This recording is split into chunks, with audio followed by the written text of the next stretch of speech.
Post-traumatic stress disorder, also known as PTSD or even childhood trauma. Now, I'm going to be covering exactly what PTSD is so that you know if you have it and the 4 groups of how PTSD is categorized. So make sure you stay to the end to understand the 4 groups and how you can also deal with your PTSD or any type of trauma that you have in your life, even childhood trauma.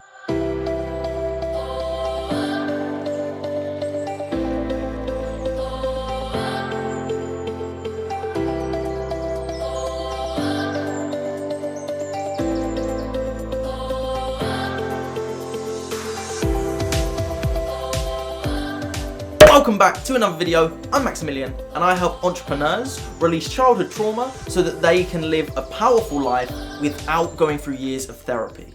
And before we get started, make sure you hit that subscribe button and that bell icon so that you get notified whenever I post. But other than that, let's get into the video. Now, PTSD occurs in people when someone is exposed to a traumatic event. This could be experiencing it, or it could be witnessing it. And around 70% of people have some form of childhood trauma, PTSD in their lifetime.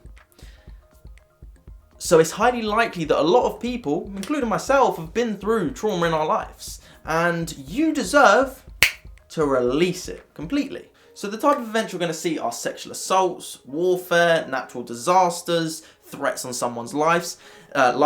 They are the main occurrences which cause PTSD, a traumatic event, something like that within us. And it triggers an emotional response when an external stimulus is applied. For example, the greatest example which, when I first didn't know anything about trauma, I thought it was only possible to have PTSD if you were in warfare. I generally only thought that.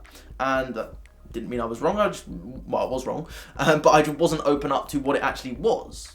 So you may have gone through a traumatic event but not class it as trauma because you thought the way I did. You may not.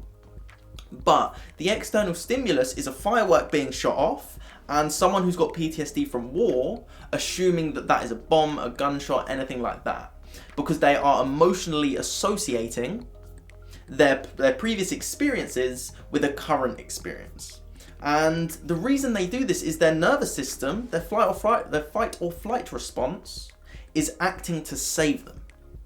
It is saying, potential bomb from experience, get down, duck, cover, hide, fight, run, whatever it's telling them to do. Because if you have PTSD, you have a heightened sense of danger, stress, worry, fear, anything that's going to cause the body, as I said, to go into that fight or flight. And when you go into fight or flight, all your muscles tense up, which causes a negative reaction. And it causes an emotional response in alignment with your experiences. Therefore, you have PTSD. You have a traumatic event that's happened, and it's triggering that emotional response to feel like the body is back in that experience. So not everyone's going to experience PTSD or post-traumatic stress disorder from a threatening experience. And I've had some myself, and I haven't formed PTSD, where other things I have formed trauma, childhood trauma specifically. But that doesn't mean that everything that happens, and if there's a traumatic event, that you will. Because it's based on exactly how you are at that period of time. And because it's based on how you are at that period of time. And that does not mean that only weak people will get PTSD, because it's relevant. PTSD is just the emotional trigger. Just like with hypnosis, when I work with someone, I can help install new programs into your subconscious mind so that you can have confidence, happiness, healing, free from trauma. We can do that. So it just depends on how you are in that specific situation. And it doesn't matter about the situation, because someone has experienced a car crash and not got PTSD, whereas someone else has. And about half of people that have experienced a rape situation will begin to develop PTSD. So the same thing has happened, don't get me wrong, like that is disgusting, absolutely disgusting, and I despise people that do that, but they are going through the same experience. So they're both going through the same experience, but not both of them will get PTSD from it. And in the rape situation, it does tend to be more women than men. That doesn't mean men don't have rape situations. So I'm going to group PTSD into the 4 categories. And if you want any more explanation on this at all, go and check out this video up here. This will explain some of the causes and symptoms of trauma, PTSD, childhood trauma. But I'm going to explain them and categorize them into 4. So the first category is intrusive memories. And this can be something like a flashback. This can be nightmares. This could just be negative thoughts or fearful thoughts. And having these reoccurring is an indication that your body is saying, we need to get rid of this. Like, this is really bothering me. Which moves on to our next category, which is avoiding, and just avoidance in general. And this is not talking about it. This is just brushing it under the rug, forgetting about it, never speaking about it, never letting it go, holding on to it, building it up, building it up, building it up until eventually it just explodes and comes out in your unique way. And that can even be avoiding people, avoiding places, or avoiding things that are to do with that experience. And obviously, some things, it's going to be beneficial to do so. But other things not so beneficial. For example, if someone gets a PTSD from a car crash, they could avoid driving for the rest of their life. Versus someone who gets PTSD from war, avoiding a war situation is probably going to be beneficial for them because they are physically going to be safer. Now, again, it depends on the person. Some people generally enjoy that, and I personally wouldn't. But you do what you do. If you generally love something, then go and do it. If you're fighting for a cause, then go and do something. I personally don't believe war is needed. There's many things, but there's not just good in the world. There's yin and yang in the world. The third category is negative thinking and negative moods.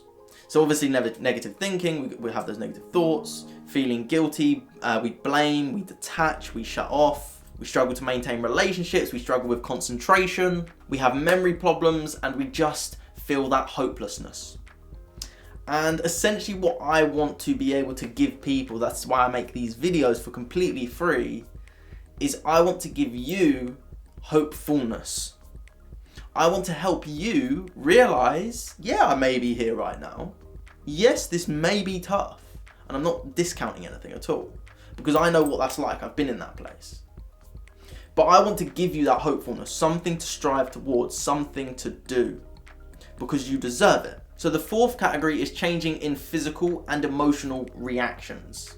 So this can be like chest pains, headaches, sleep disturbances, shaking, sweating, outbursts, always being on guard.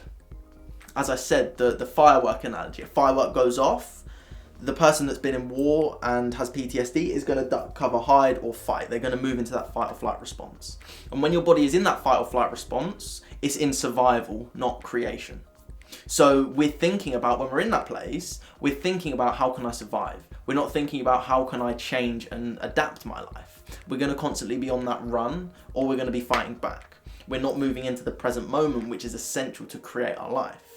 And if you want any other help with being present in the moment, go and check out these videos here as well. So if any of this content resonates with you and it makes a lot of sense to how you're feeling inside, send me a message, because as I said, I help entrepreneurs release childhood trauma so that you can live the most powerful life without having to go through years of therapy.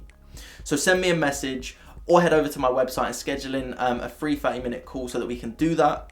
But other than that, have an amazing day, keep spreading love, kindness, and so much positivity. Yeah.